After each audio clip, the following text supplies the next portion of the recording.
Idioms a la Shmoop.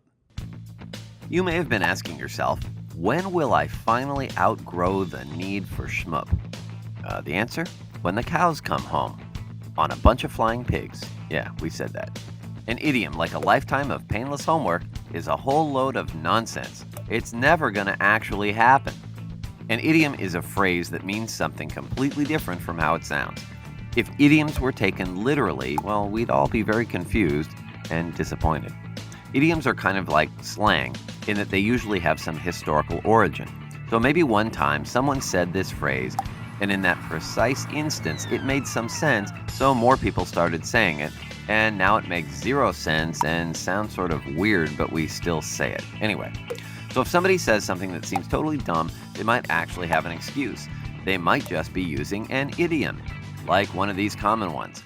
A piece of cake is something that's really easy to do, like eat a piece of cake, and another, even when we sort of feel like puking. Bring it on. Letting the cat out of the bag is when someone spills a really big secret, which really sounds a little more dramatic than a cat that's in the bag. A cat in a bag just sounds like a great YouTube video. There's also the elephant in the room, as in that huge thing that everybody's thinking but nobody's saying, like that awkward Thanksgiving dinner when everyone knew Aunt Judy and Uncle Bob were getting a divorce.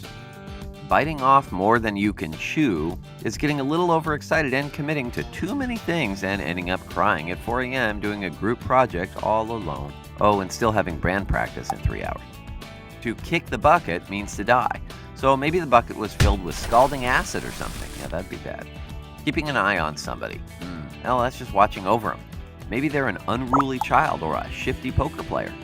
No eyeball removal necessary, although that would definitely keep anyone from trying anything fishy. And plenty of fish in the sea is what we tell our friends when they go through a nasty romantic dumping. There are plenty of other eligible bachelors or bachelorettes without literal fins. And there's plenty more where that came from. Break a leg, hit the books, miss the boat, on the fence, pulling wool over someone's eyes, and the list goes on. We suggest warning people before you invent any new ones.